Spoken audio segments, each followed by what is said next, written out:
오늘 경희대학교 중앙박물관을 탐방할 1일 리포터 윤세연입니다. 일단 학생분들 저기 보이는데 한번 물어보도록 할게요. 안녕하세요. 여기 경희대학교에 학교엔 없을 것 같은 게 있다던데 무엇인가요? 학교에 없을 것 같은 거요? 혹시 6월 말씀하시는 거예요? 6월이요? 네, 중앙도서관 4층에 있는 중앙박물관에 가시면 6월뿐만 아니라 다양한 유물들이 전시되어 있거든요. 지금 한번 가보실래요? 다행히 한 번에 바로 틀었네요. 그럼 함께 올라가 보실까요? 와! 생각보다 되게 넓은데요. 그럼 우리 제가 갈 곳은 어딜까요?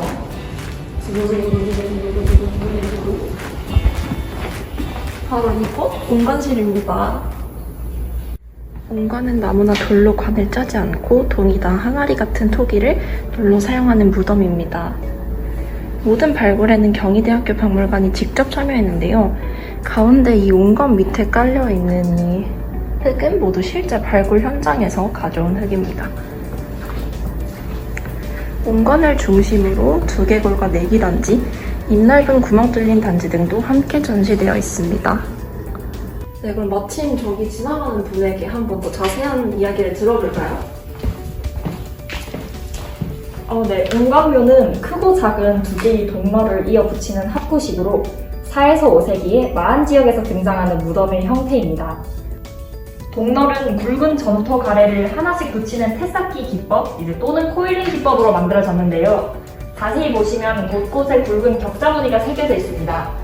동널의 벽을 새끼줄 혹은 헝겊 등으로 감은 강목으로 때려서 내부의 기포를 제거하는 기법을 사용했기 때문이에요. 이런 기법을 탄활수법이라고 합니다. 근데 원본의 크기를 보니까 크기가 되게 큰데 우리나라에서 최대 크기가 아닌가요? 네, 맞아요. 이 동널은 지금까지 한국에서 발견된 동널 중에서 가장 규모가 큰 것입니다. 이 정도 거대한 크기의 온관을 다양한 기법까지 사용해서 정성스럽게 만들려면 돈과 인력이 매우 많이 들어가겠죠? 네. 그래서 여기 보시는 이 온관묘는 지역 지배자의 것으로 추정되고 있습니다. 여기 무덤 주인이 계시네요? 드디어 경희대학교 중앙박물관 6월의 비밀이 이제야 풀리는군요. 이 두개골의 주인은 마한 시기 최고 지배자였던 것으로 드러났습니다. 두개골 주인의 사연이 궁금하지 않으신가요? 20세 전후의 여성이라는 견해도 있지만 두개골 정상의 봉합 상태나 함께 출토된 허벅지뼈, 엉덩이뼈 조각 등을 종합적으로 검토해봤을 때 40세에서 50세 이상의 남성임이 밝혀졌다고 합니다. 무덤과 유물만으로 알아낼 수 있는 사실은 여기까지니 나머지는 상상에 맡겨보도록 합시다. 공간의 크기에 비해 부정품은 몇 개 없는데요. 여기 보시는 긴목 항아리는 동널 안에서 출토된 유일한 토기입니다. 흑색의 경질 토기로 동널 속에 시신을 안치할 목판을 넣을 때 수평을 맞추기 위해 받침대로 사용했던 것으로 추정하고 있어요.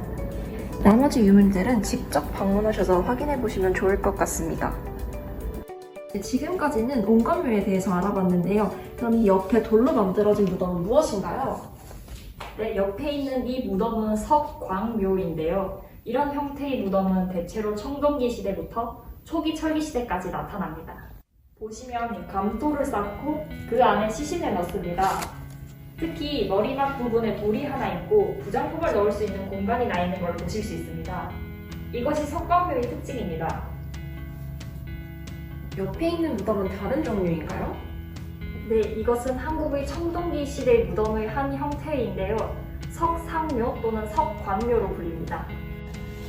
이 석관묘는 충주 지동리에서 출토된 것인데 기본적으로 바닥에 넓은 판석 한 매를 깔고 측면에 4매의 판석을 세우고 그 안에 시신을 넣는 구조입니다. 그런데 사람이 들어가기에는 확실히 좁아 보이죠?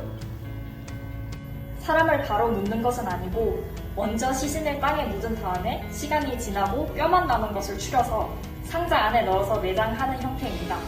이러한 내장의 형태를 쇄골장이라고 부릅니다. 그렇지만 크기가 작기 때문에 아기의 묘라고 추정하는 시각도 존재합니다. 네, 무덤의 종류별로 되게 특색이 다양하게 나타나는군요. 이렇게 아기를 위한 묘가 있다고 하니까 마음이 슬픕니다. 네, 지금까지 온관실에 대해서 알아봤는데요. 현재 이 온관실에는 이렇게 경희대가 직접 참여한 발굴 현장의 사진도 있고 다른 시대의 토기가 전시되어 있으니까 많이 관람해주세요. 그럼 복도로 나가볼까요? 복도에는 많은 그림들이 전시되어 있습니다. 복도에는 민화가 전시되어 있어요. 민화는 조선 후기 3인칭에서 유행한 그림을 말합니다. 장식용이나 부적으로 사용이 돼서 주로 실용적인 그림으로 사용이 됐습니다. 당시 사람들은 민화의 서민들의 소박한 소망과 삶, 신앙과 특유의 풍류를 담았습니다. 이러한 내용을 상징적인 동식물을 사용해 표현했는데요. 모라는 부귀와 명예를, 물고기는 자유와 출세를 의미합니다. 이러한 소망을 표현한 그림을 집안 사람들의 눈을 많이 띄는 곳에 걸어두어 당대인들은 희망과 위안을 얻고 귀신을 쫓기도 했습니다. 민화에 숨겨진 상징을 찾으며 당시 사람들의 소망을 알아보는 것도 재밌지 않을까요? 근데 여기 보니까 비슷한 그림이 여러 장 걸려있어요. 다른 그림 같은 경우에는 동식물이 그려져 있는데 여기에만 유난히 사람들이 그려져 있네요. 네, 이 그림은 호렵도입니다. 보시면 복장이 한복과는 많이 다르죠? 이 그림은 산과 들을 호쾌하게 달리면서 호랑이, 표범, 멧돼지, 사슴 등을 사냥하는 호인, 즉 여진족의 모습을 그렸습니다. 사냥하는 모습이나 사냥의 대상이 되는 짐승들은 다채롭고 상세하게 묘사한 반면에 산과 같은 배경의 크기나 위치는 단순하게 처리한 모습 보이시나요? 실제적인 모습과는 거리가 멀지만 호렵도는 그 용맹한 기상 덕분에 무인들의 모임이나 집안에서 장식용 병품으로 많이 쓰였습니다. 이렇게 한국 그림을 통해서 다른 민족이나 국가의 복식도 함께 알아볼 수 있는 점이 너무 신기해요. 민화에서 사슴은 장수와 우애를, 나비는 풍요와 행복, 그리고 부부간의 금수를 의미합니다. 여기서 깜짝 퀴즈 첫 번째, 경희대학교 중앙박물관에 전시되어 있는 민화 중에서 4발 달린 동물은 총 몇 마리일까요? 두 번째, 민화 속에 그려진 나비는 총 몇 마리일까요? 유튜브 댓글로 정답 많이 달아주세요. 근데 반대편에는 목가구 유물도 함께 전시되어 있다는 거 알고 계셨나요? 전통 가구는 생활 공간에 따라 안방 가구, 사랑방 가구, 부엌 가구로 분류됩니다. 이것은 유교적인 남녀 내외 문화와 신분 제도에 따른 공간 분리의 개념이 주택 구조에 영향을 미친 결과랍니다. 가구들 또한 사용자에 따라 종류와 교양적인 형식에 큰 차이를 보이게 됩니다.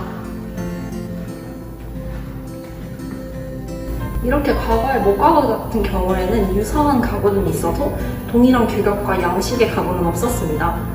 지금까지 목가구에 대해서 살펴봤는데요. 어떻게 한국의 매력을 느껴보실 수 있었나요?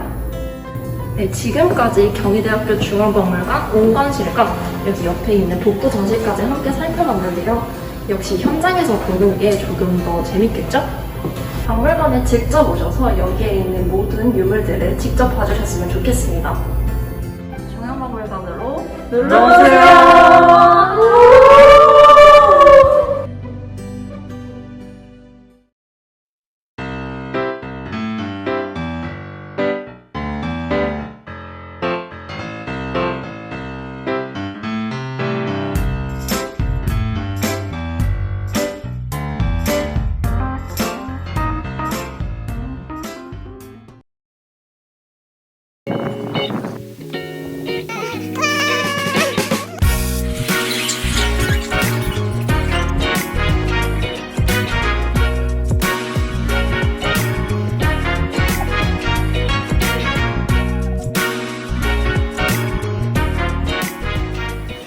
경희대학교 중앙박물관으로 놀러오세요.